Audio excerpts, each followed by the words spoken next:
Hey guys.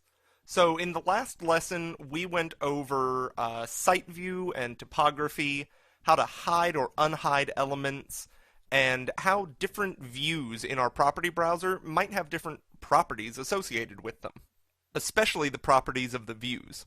In this lesson, I want to go over some site components, some subregions, and how to modify certain elements.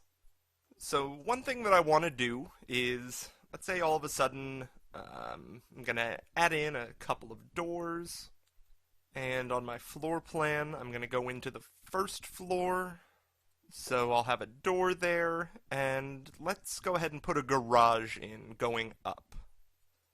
So one thing you might want to do is, since your topography is all one surface, and under the properties window, you can go ahead and make it grass. There's a bunch of different materials you can use, and we'll go over them in a different course. But be aware that you can actually create a driveway, or really any sort of path that leads up to your residential property. And we'll actually be covering some of that in this exercise. But what we can do right now is go into massing and site, and under that tab you have all different elements. So you can label your contours. If you just draw a line over all the different contour lines, you can see that it'll put the elevation markers there. You can set property lines, you can grade the regions if you want to, and you can also do what we're going to do today, which is create a subregion. What the subregion lets you do is edit your topography surface, or a specific part of your topography. So I'm going to go ahead and select this square that's going to be our garage, and I want a very long, straight driveway.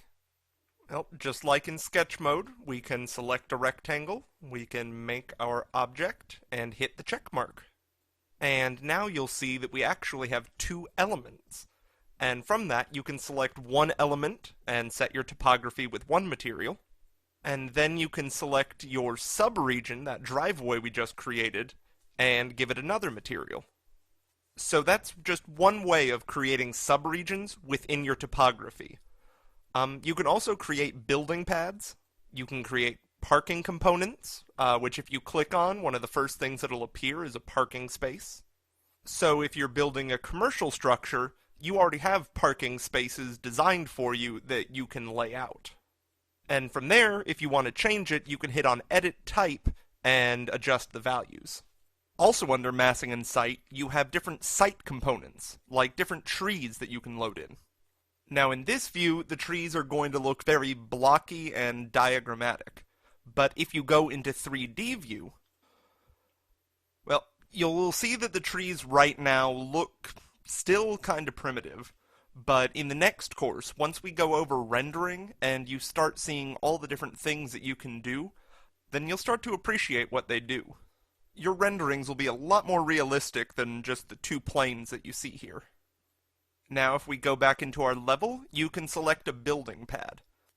Now the purpose of building pads, and you're going to even see it in this example, is that when you draw a building pad, it suppresses the topography. That's the main difference between building pads and floors that you can get to under the Architecture tab.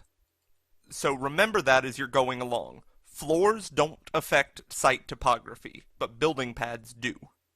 So what I'm going to do is go into Elevation View.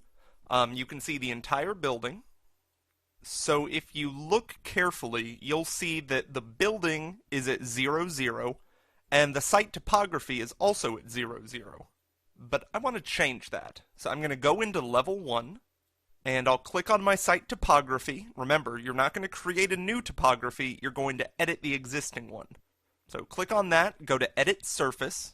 So if I want to select these values, maybe I'll change these values. So I'll click on 1, and now hold Control for the plus, and you can click on additional points to add them to your selection. So I'll just go through and click on all the points that I want, so they're all selected, and now you can go and change the elevation of all of them at the same time. But I'm going to go through and select each one by one, and change the topography elevation to 3 feet. So you can go through and select each point individually and change it to whatever you want. So now if we go into elevation view, you'll notice that the site is now coming up into the building. Obviously, this could cause some problems. So what we want to do is suppress our topography within our building. So what we're going to do is hit the check mark, and we're going to go to building pad.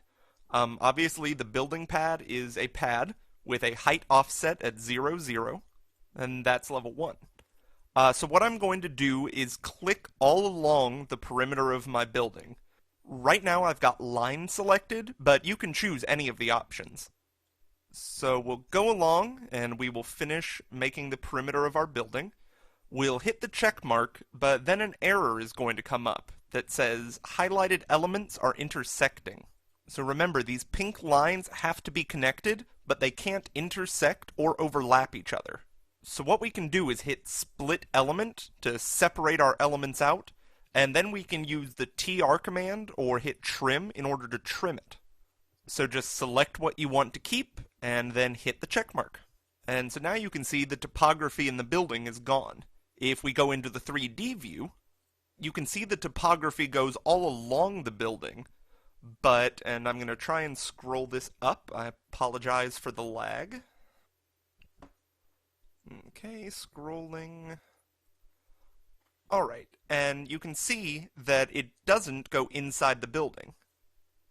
And if we go ahead and click on the building pad itself, highlight the entire building pad, and hit the delete key, you can see it lets the topography back in.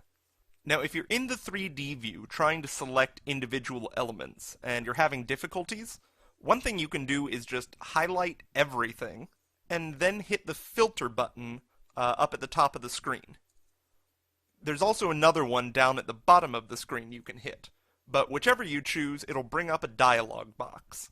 So we'll just hit check none, and then we'll select the pad, the individual element we want, hit apply and OK, and it's selected our pad. So this has been a good look at how different elements work, practical uses for the filter option, and how the building pad actually influences topography. Alright, I'll see you in the next lesson.